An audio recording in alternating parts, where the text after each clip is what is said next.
Setan mencoba untuk flexing, tapi gagal total. Setan jagonya flexing. Masih ingat godaannya kepada Tuhan Yesus? Setan mencoba untuk flexing maksimal, tapi lagi-lagi gagal total. Tapi setan gak pernah menyerah. Ini sifat yang positifnya dari setan. Setan berusaha untuk flexing di sepanjang zaman. Nah, di Januari 2023, setan mencoba flexing lewat gerakan Satanic Temple yang mempromosikan satu event yaitu SatanCon, Satan Conference yang akan diadakan di kota Boston di akhir April sampai awal Mei 2023. Lalu, setan mencoba flexing juga lewat acara Grammy Award. Masih ingat Sam Smith dengan penampilannya Unholy? Lagi-lagi, setan flexing lagi di situ dengan maksimal. Tapi nggak lama kemudian, muncullah revival di Asbury University.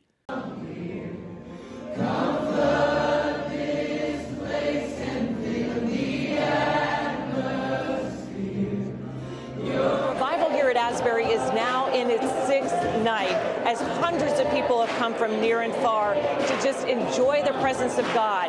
Lalu diikuti dengan viralnya film Jesus Revolution.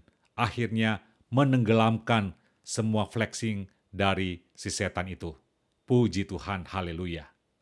Jadi sekuat-kuatnya flexing dari si setan, sehebat-hebatnya flexing dari si iblis, nggak bisa mengalahkan flexingnya Tuhan, Allah kita yang jauh lebih powerful, yang jauh lebih berkuasa dari si setan alias si iblis ini. Amin. Jadi nggak dengan kebetulan juga dengan kemunculan dari revival demi revival yang terjadi di Amerika dan kemudian merambah sampai ke dunia entertainment, ke dunia media sosial. Yuk kita track sama-sama flexingnya setan dimulai dari awal tahun 2023. Di bulan Januari, Satanic Temple menghebohkan media-media, termasuk media di Indonesia. Media-media sosial juga ikut rame, ikut viral. Karena Satanic Temple mau mengadakan SatanCon yang akan diadakan di kota Boston dimulai tanggal 28 April 2023. Catat, 28 April 2023 sampai awal Mei. Jangan lupa bahwa media-media terkemuka di Indonesia bahkan ikut mempromosikan gerakan dari Satanic Temple termasuk event mereka yaitu SatanCon itu. Kok bisa demikian? Karena ya inilah liciknya setan dan tipu daya setan. Jadi dari pihak Satanic Temple berusaha untuk tampil mempromosikan, mencitrakan bahwa Satanic Temple ini mereka adalah organisasi yang berbeda dengan Satanic Church yang sudah eksis lebih dulu. Satanic Church itu kan sangat terkenal dengan aktivitas mereka yang rada-rada quote-unquote horror, yang menakutkan, yang serem-serem. Tapi Satanic Temple hadir dengan satu citra yang positif.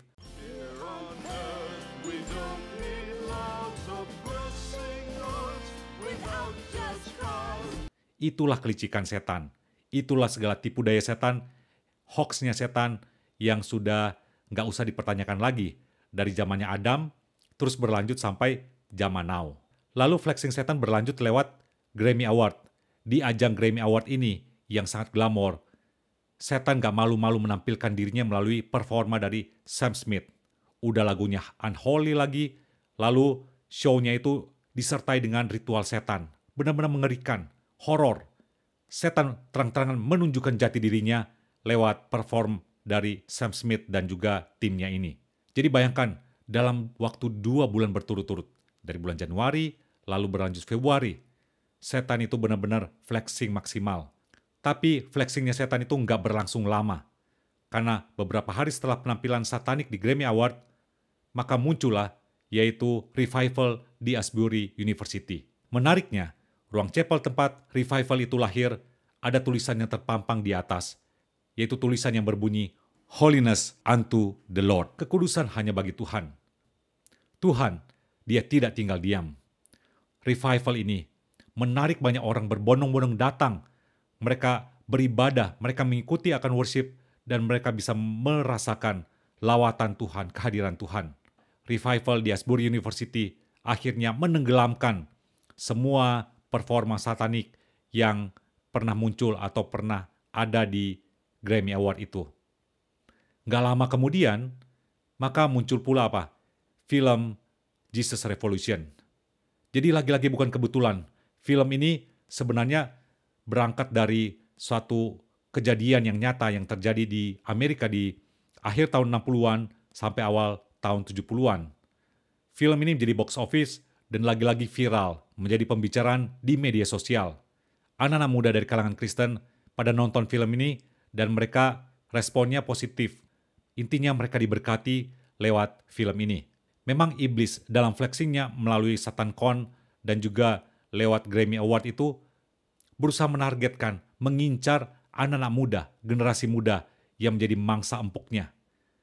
Tetapi bersyukurnya di dalam kedaulatan Tuhan, Tuhan tidak membiarkan hal ini terjadi.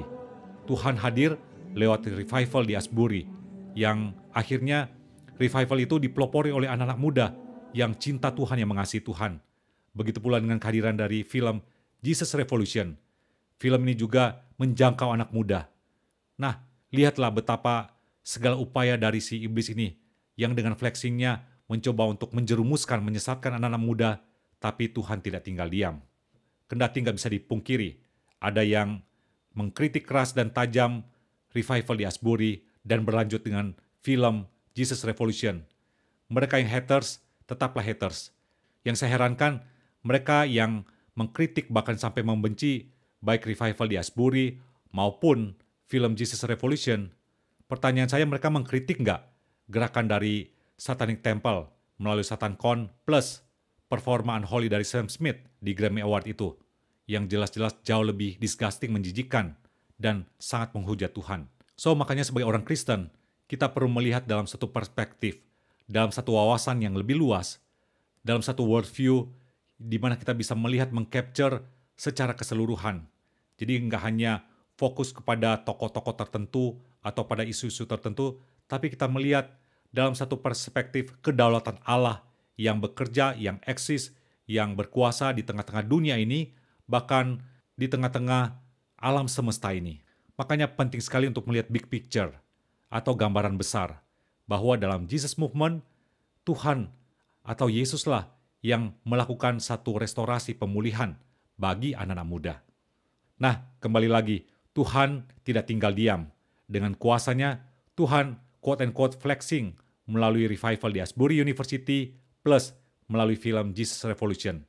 Tuhan tidak pernah tinggal diam dan dia terus bergerak, berkarya di dalam kedaulatannya, membungkam, menenggelamkan flexingnya setan. Dan ini menjadi pengingat, menjadi reminder bagi kita sebagai murid Kristus, bahwa kita nggak pernah sendirian. Tuhan, dia menyertai kita sampai akhir zaman. Amin. Oke, demikian sharing dalam video ini.